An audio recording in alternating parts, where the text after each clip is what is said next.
Então, olá a todos, eu sou a professora Lidiane Salvatierra. Esse vídeo ele é especial para aqueles que estão assistindo, né, estão acompanhando o curso completo de análise de conteúdo que eu estou gravando, né? O curso, para quem está acompanhando, obviamente, sabe que ele não está completo ainda. Na verdade, a gente está até um pouco distante de finalizar ele.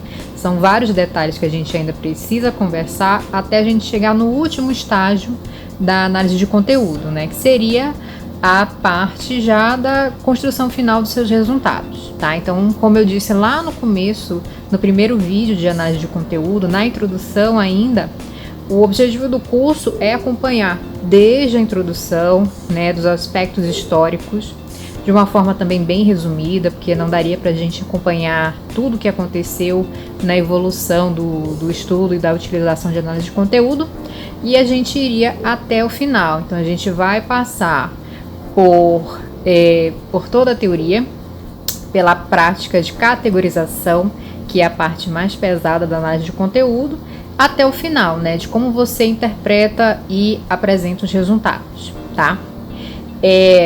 Eu vou continuar, obviamente, subindo os cursos, só que é um trabalho um pouco demorado, né? Mas, até o momento, eu já recebi várias perguntas, né? Tanto pelos comentários quanto via e-mail, né? E alguns, inclusive fizeram alguns questionamentos lá no meu Instagram. Então, para responder de uma forma mais geral as perguntas mais recorrentes que eu recebi, eu resolvi fazer esse vídeo, tá? Então eu peguei aqui as 10 perguntas mais frequentes, só para a gente conversar um pouco, para quem ainda tem alguma preocupação com relação a algum passo da análise de conteúdo, tá? E aí mais pro final do vídeo eu falo da continuidade do curso, tá? Então eu vou começar aqui, eu tô com um caderninho aqui do lado, com as perguntas. A pergunta mais frequente, eu já respondi ela lá nos primeiros vídeos, né? Que é, eu posso utilizar a análise de conteúdo na minha área? E aí a área das pessoas que perguntam isso são, na verdade, diversas, né? Tem pessoas que fazem medicina, engenharia, diversas áreas da licenciatura, do bacharelado, perguntam se pode utilizar análise de conteúdo na pesquisa. Como eu disse lá nos vídeos iniciais, se você vai ter uma pesquisa que utiliza comunicação, você pode utilizar análise de conteúdo, tá? E a gente já viu o que é uma comunicação, que é uma troca de informação, e a informação ela pode ser trocada de forma verbal, de forma visual, né? Inclusive até na ausência completa, tanto de forma escrita, tanto de forma oral, quanto de qualquer outra forma, né? Você pode utilizar análise de conteúdo para fazer, utilizar, por exemplo, como dados, uma sala, né? Um consultório médico. Então você pode fazer análise de conteúdo de consultórios médicos, você pode analisar a sala de espera de vários consultórios e fazer uma análise de conteúdo ali. Então você vai analisar a cor da parede, você vai analisar qual é a mobília que está presente, qual é que está ausente, tá? Então assim, análise de conteúdo pode ser utilizado em qualquer área de pesquisa que vai utilizar a comunicação, tá? A outra pergunta mais frequente ainda é com relação à diferença entre análise de conteúdo e análise de discurso. Como eu disse, realmente, muitas vezes a gente encontra ainda uma informação com relação a essa diferença que acaba mais confundindo, né? Porque as duas análises, elas tendem a ser utilizadas erroneamente como sinônimos, tá?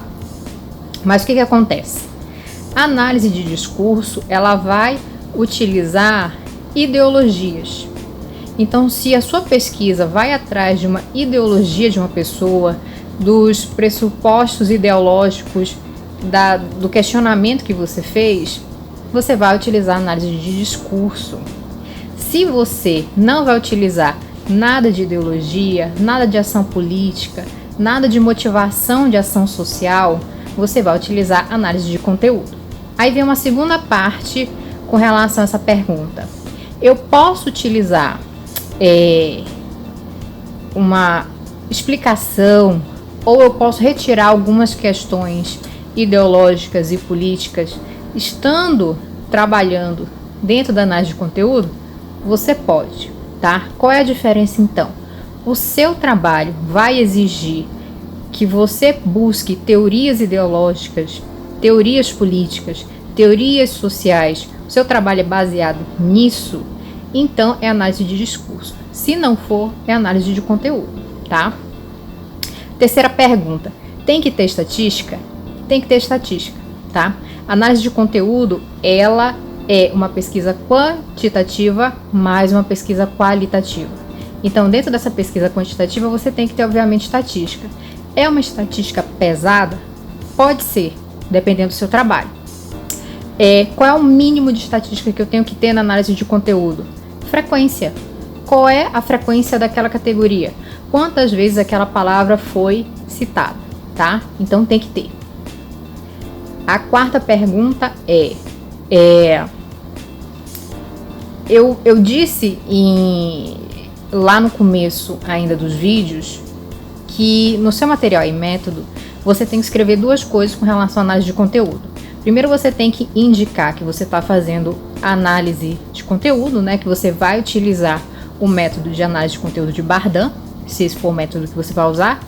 E dentro do método de análise de conteúdo de Bardan, você precisa explicar qual é a técnica. Então isso ainda deixa algumas pessoas confusas. Então a quarta pergunta é baseada em cima disso, tá? Então é por que eu preciso escrever que o método de análise de conteúdo de Bardan, na verdade, escrever que eu estou utilizando o método de análise de conteúdo de Bardan e ainda citar a técnica. Por quê? Se você só citar o método de análise de conteúdo de Bardan no seu material e método, você simplesmente não disse o que você usou de Bardan, né? São cerca de 7 técnicas diferentes que o livro traz, tá? E cada técnica vai estar relacionada com o objetivo da sua pesquisa. Então, se o objetivo da minha pesquisa é tal, eu vou usar essa técnica. A gente ainda não chegou a discutir as técnicas lá no curso, isso vai ser mais pra frente, tá? Então, mas já para citar para vocês as técnicas, eu tenho aqui anotado o nome mais comum da técnica utilizada e o nome que às vezes a gente pode encontrar, tá? Então, no método de análise de conteúdo de Bardan, a gente pode escolher utilizar a análise temática ou categorial, que é a mais utilizada, tá? A análise lexical ou sintática, a análise de enunciação, a análise de avaliação ou representacional, a análise de preposição ou proposição do discurso, a análise de expressão ou a análise de relações ou co-ocorrência, tá? Então, ao longo do curso eu vou explicando o objetivo da escolha de cada uma dessa técnica, tá? Então, no seu material e método, para ficar correto, precisa ter lá que você está utilizando o método de análise de conteúdo de Bardan e, dentro do método, a técnica tal. A quinta pergunta está relacionado à coleta de dados, né? A pergunta é se o método de coleta de dados é descrito em Bardan, né? Ou seja, se Bardan indica um método específico para a coleta de dados, tá? A resposta é não. Ao longo do livro você encontra alguns exemplos de coleta de dados, tá?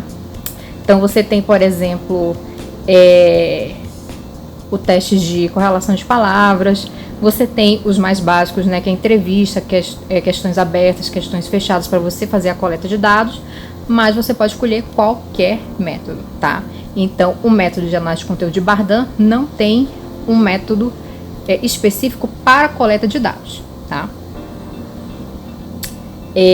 A sexta pergunta, que é um pouco complicado, né? Como categorizar?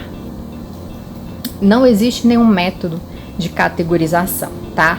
Para você aprender a categorizar, você tem que começar a categorizar. E você tem que ler trabalhos prévios para identificar como é que eles categorizaram os dados. Mesmo no curso, quando eu apresentar a parte de categorização, eu vou dar exemplos mais próximos do que de como eu faço a categorização dentro da minha área de pesquisa, né? Que é a área de biologia, educação, etnobiologia, mas eu também vou trazer outros exemplos de categorização.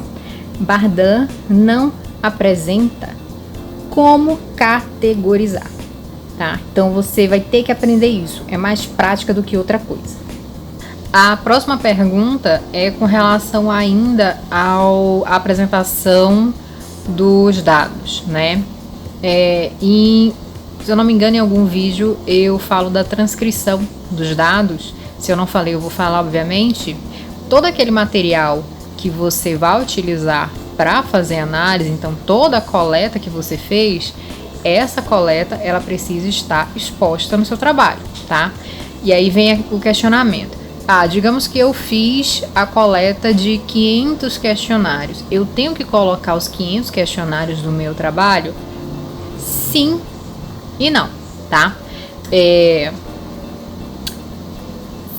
O recomendado, né, e o que algumas revistas e periódicos de alta qualidade vão solicitar é que todo esse material ele não entre no escopo principal do seu artigo. Então, no corpo do seu artigo, você não vai ter os 500 questionários lá respondidos, né?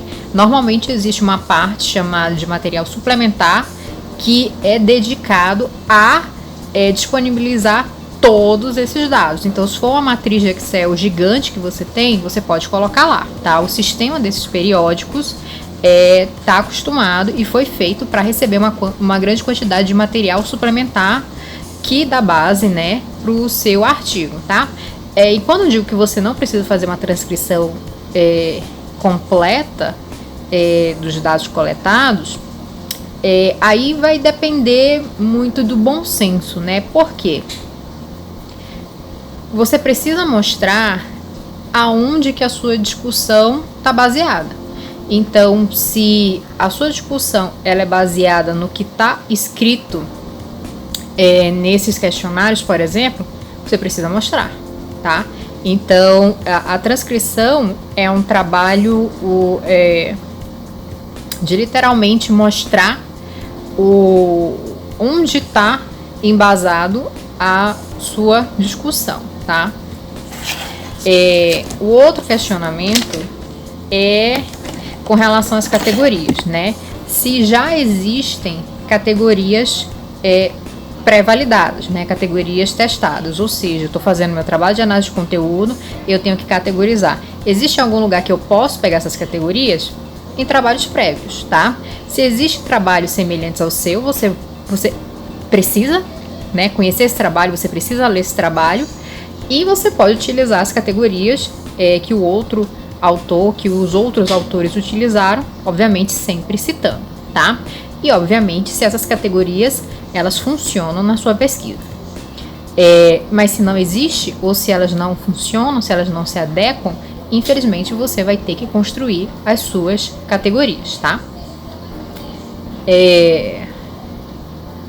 A outra pergunta é com relação a se só existe Bardin para você se basear, né, com relação ao método de análise de conteúdo.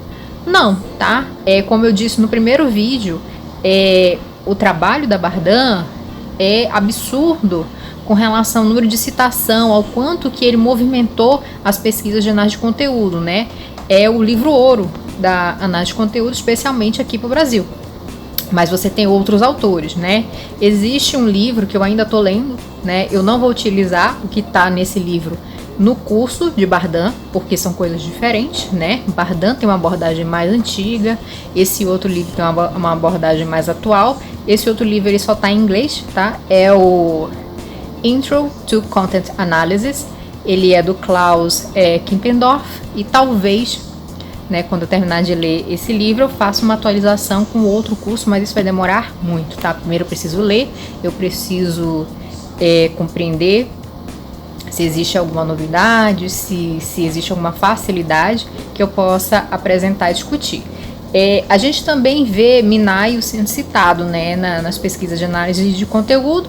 Minayo cita muito a pesquisa qualitativa e qualitativa e também quantitativa, né? E ela acaba abordando o trabalho, né? Acaba abordando o análise de conteúdo, né? Então, por exemplo, o trabalho se eu não me engano, o título é O Desafio do Conhecimento, né? De Minayo, aborda análise de conteúdo. Já indo para o final das perguntas, se existem programas que podem ajudar na categorização e na análise dos resultados. Existe. Eu não nunca usei. Existe o Iramutec, que é o mais usual, o MaxQDA, o Atlas, o NVivo. O mais usual que eu vejo as pessoas utilizando é o Iramutec, tá? Só que o Iramutec, ele, se eu não me engano, ele utiliza a base do R, né? Então é uma estatística em cima do R. Eu não tenho tanta familiaridade com R, eu pretendo ainda, quando tiver tempo, né, aprender o Iramutec, ver realmente o quanto que ele facilita. Provavelmente ele facilita muito, mas eu ainda sou mais manual mesmo, tá? Então eu faço as minhas categorias, ploto no Excel e dali eu faço o que eu preciso fazer com frequência, tá? E finalizando então essas perguntas, quando a pergunta que eu mais ouço, né, ela não é relacionada a dentro da análise de conteúdo, né, mas quantos vídeos faltam para concluir o curso e qual é a frequência que eu vou postar. Eu não tenho como medir a quantidade de vídeos ainda, porque eles não estão completos, né? Eu faço um vídeo por vez, à medida que eu vou completando, né, a apostila da análise de conteúdo, eu vou gravando os vídeos. Então eu não sei. Eu tinha uma média que iam dar entre 35 e 40 vídeos, tá? Mas é realmente só uma média. E a frequência de postagem é ainda mais difícil de explicar, porque eu preciso terminar o vídeo, aprovar ele e aí eu subo ele, tá? No momento, já faz um mês, se eu não me engano, que eu não posto, né, uma nova aula, tá? Mas em breve eu vou postar. Então, quem tiver mais algum questionamento, né, que eu não escrevi aqui, que eu não respondi, nem por nenhuma plataforma, nem por aqui, faz a sua pergunta, né? Eu tô sempre à disposição. Muito obrigado por quem tem assistido, por quem está acompanhando, pelos feedbacks.